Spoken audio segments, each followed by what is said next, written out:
Le Yom HaAtzmaut qu'on va célébrer donc demain soir, c'est le jour anniversaire de l'indépendance de l'État d'Israël, que d'aucuns appellent le jour anniversaire de la renaissance de l'État juif en terre d'Israël. Pourquoi la renaissance? Parce qu'en fait, c'est important d'emblée que vous reteniez ça, mes enfants. Sachez qu'en terre d'Israël, il n'y a jamais eu autre chose qu'un État juif.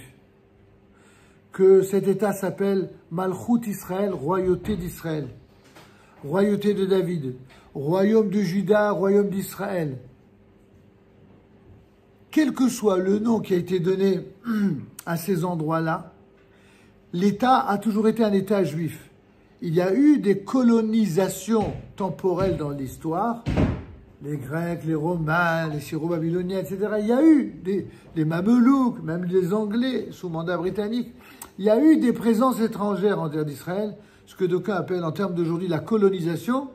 Mais tous ces colons qui étaient en terre d'Israël, ils n'ont pas fait un État. C'était toujours la terre d'Israël. Et ce que d'aucuns appellent aujourd'hui la Judée-Samarie, comme le nom l'indique, c'était une terre juive exactement comme celle qui a été promise par Dieu à Abraham, Israël et Jacob, ainsi qu'à tous ses descendants. Alors pourquoi la fête du Yom HaAtzmaut est une fête si importante?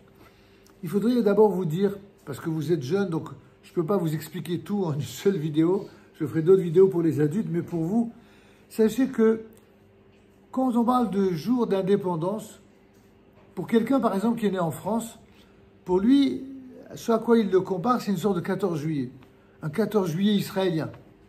C'est-à-dire un jour où enfin il y a un début d'un État avec une loi ou avec un ensemble de lois, avec une légitimité, avec ce que d'aucuns appellent la démocratie.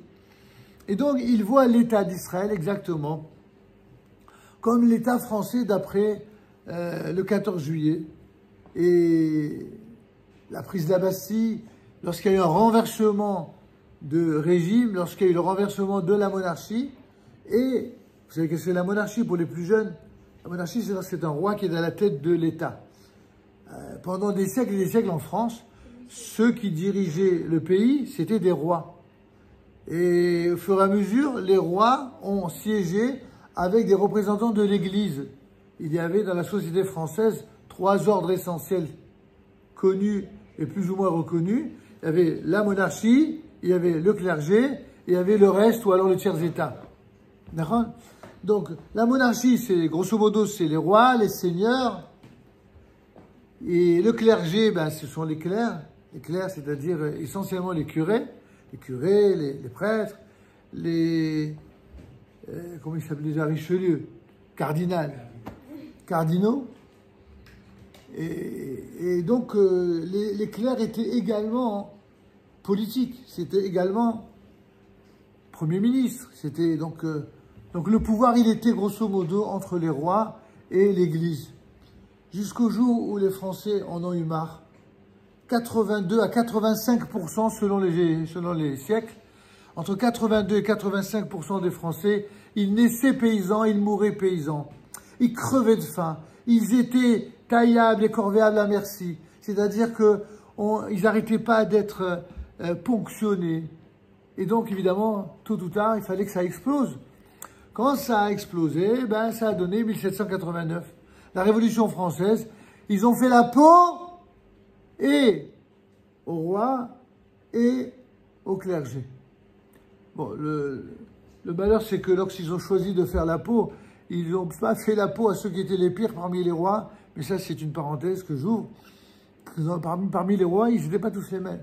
Il y avait des rois qui étaient vraiment des pourritures, et puis il y avait des rois qui étaient fainéants, comme l'on dit, puis il y avait aussi des rois qui n'étaient pas si mauvais que ça. Mais comme toujours, quand quelqu'un est bon, ben les mauvais qui se trouvent ailleurs en profitent pour instrumentaliser et utiliser la bonté de celui qui est bon pour faire la peau à ceux qui étaient mauvais. L'histoire, elle se répète malheureusement de diverses manières, mais c'est un autre sujet. En tout cas, toujours est-il que du jour où ils ont décidé de faire la peau, eh bien, ceux qui ont fait la peau à ceux qui étaient avant eux, ils ont été autant, sinon plus criminels et plus assassins que ceux qu'ils ont tués. Un certain Robespierre, qui font passer pour un saint, un certain Saint-Just qu'ils appellent saint, c'était des ordures de première, c'était des gens qui ont massacré, qui ont tué, qui ont égorgé, mais en veux-tu, en voilà. Ils n'ont fait que ça, mais ils l'ont fait pour le bien. Imaginez ces gens-là, qu'est-ce qu'ils auraient fait aux Palestiniens aujourd'hui? Pour le bien, ils ne laisseraient pas un seul vivant. Mais c'est ces gens-là qui viennent donner des leçons aux Israéliens aujourd'hui, pour dire comment il faut se comporter. C'est pour ça que c'est important de connaître l'histoire. Parce que l'histoire, comme l'on dit chez les historiens, elle bégaye. Elle reproduit souvent les mêmes erreurs, sauf lorsqu'il y a des gens courageux, même s'ils sont solitaires, pour affronter des gens qui sont vraiment mauvais. Alors revenons maintenant pour Yom HaAtzmaut. Yom HaAtzmaut, comme je le disais à l'instant, ça n'est pas qu'un 14 juillet. Certains, même israéliens, ils aspireraient à s'identifier à un 14 juillet. Pourquoi? Parce qu'ils feraient de l'État d'Israël qu'un État comme les autres. Il y a deux catégories de gens qui pensaient ainsi au moment de la renaissance de l'État juif, parmi les concepteurs, les chevilles ouvrières de l'État moderne. Il y avait ceux qu'on appelle en politique la gauche et la droite, c'est-à-dire des gens qui considéraient l'État d'Israël comme un État refuge. Au moins ça, c'est un État où il nous arrivera plus ce qui nous est arrivé pendant des siècles. Quand les Juifs étaient massacrés, ils n'avaient pas le droit de vivre. Au moins, il y a un État qui sera juif, où on pourra protéger les Juifs. Ça, c'est grosso modo l'État refuge. Et puis, il y a ceux qui sont un peu plus à droite qui disaient non, non, l'État d'Israël, c'est un État comme les autres, et qui doit être indépendant, qui doit avoir sa force militaire, sa force, sa puissance. C'est pas l'État refuge, mais l'État indépendant qui doit s'affirmer par la force et le droit dans le concert des nations. Or, les uns comme les autres ont malheureusement été les témoins de guerres qui ont été imposées à Israël et qui démontrent que si on considère l'État d'Israël que comme un État refuge ou que comme un État qui assure sa sécurité, eh bien malheureusement cet État, il n'est pas viable. Ça ne suffit pas. Pourquoi ça ne suffit pas? Parce que la légitimité d'un État juif, c'est lorsqu'elle s'appuie sur la promesse que Dieu a faite à Abraham, à Yitzhak et à Yaakov, qu'elle peut véritablement avoir la force de combattre ses ennemis. Et c'est le message que donnent tous ceux qui aujourd'hui se battent en Israël. Voyez, ceux qui ont perpétré pour le jour de Simchat Torah, la chose abominable qu'ils ont fait. Pourquoi ils ont fait ça? Ils ont fait ça parce qu'il y avait des Juifs qui se battaient contre d'autres Juifs parce qu'ils ne voulaient plus d'un État juif, tout simplement. Ils voulaient un État qui soit comme les autres. Alors vous voulez un État comme les autres, vous n'avez toujours pas compris avec toutes les guerres qu'on a eues. C'est donc ça la conclusion de 75 ans d'État d'Israël. Alors le résultat, c'est les horreurs qui se sont produites, abominables, que rien ne saurait justifier. Et les Juifs comme les non-Juifs de bonne foi le reconnaissent, cette évidence-là. C'est juste la manière de trouver la solution à ce problème. Et nous disons, avec les sages d'Israël authentiques de toujours, que la solution, c'est que le peuple juif, s'il a connu tout ce qu'il a connu pendant des siècles, c'est justement pas pour qu'il soit un État comme les autres. S'il est comme les autres, alors il arrivera la même chose que les autres, c'est-à-dire la corruption, le vol, le viol, le mensonge et une vie sans foi ni loi. Un État juif doit être un État qui doit, à l'image des choses que vous étudiez dans la Torah, faire de chaque juif un exemple. L'État juif doit être un État modèle, un exemple de moralité et d'intégrité. C'est pas facile d'être exemplaire, surtout pour un État. Mais en tout cas, c'est l'obligation que la Torah nous donne pour tous les dirigeants israéliens. Ils doivent être exemplaires. C'est pas facile, alors chacun doit remonter les manches. Et chacun doit comprendre qu'est-ce que c'est que Yom HaAtzmaut. Yom HaAtzmaut, vous savez qu'est-ce que ça veut dire Yom HaAtzmaut? Dans la racine, dans le mot Atzmaut, il y a la racine Atzmiyut, c'est-à-dire l'intériorité. L'intériorité, c'est Pnimiyut, mais Atzmiyut, ça veut dire l'authenticité, on va dire. La réalité de l'État juif, c'est la réalité de ce qu'est chaque juif, c'est-à-dire quelqu'un qui soit en rapport avec Dieu, mais aussi avec l'ensemble de l'humanité. Vous voyez, toute l'humanité pendant des siècles a voulu nous séparer du monde. Elle a voulu nous mépriser, nous massacrer. Et nous, qu'est-ce qu'on dit? On dit, mais nous, on veut pas massacrer qui que ce soit. On n'a pas envie de faire du mal à qui que ce soit. Au contraire, on a envie de vivre en paix. Sauf que ce que nous disons, c'est que pour vivre en paix, il faut assumer ce devoir que Hachem nous a ordonné, à savoir d'être une lumière pour les nations, se battre pour ce qu'il y a de juste.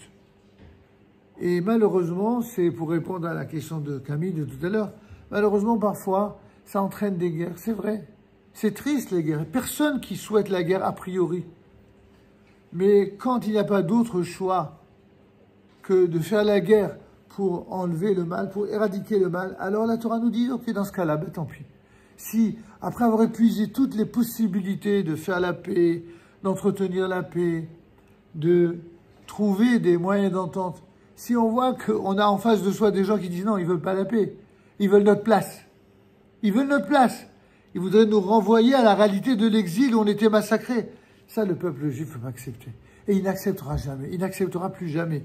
Et c'est pourquoi, le jour de Yom HaTzmaut, même si ce Yom HaTzmaut, il est un peu terni par les événements qu'on a connus le jour de Simchat Torah, il faudrait que le Simchat Torah, qui a été transformé en jour triste, eh bien qu'à la suite, la guerre que nous menons en Israël transforme cette guerre en jour heureux, qui nous amène à une nouvelle Simchat Torah, une vraie joie de la Torah, c'est-à-dire la Torah qui n'est pas la Torah des religieux, mais la Torah de tout le peuple d'Israël.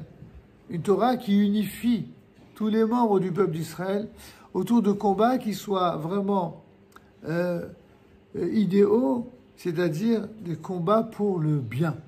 Et c'est pour ça qu'on doit faire Yom HaTzmaut, c'est pour ça que comment dirais-je, à l'appel des grands rabbins d'Israël de l'époque, eh bien, c'est un jour de Hallel Vesimcha. On récite de Hallel pour remercier Dieu, justement, de ses miracles, et de joie. Et donc, c'est ce que nous vous invitons, évidemment, à faire avec nous pour la prière de demain soir et d'après-demain matin.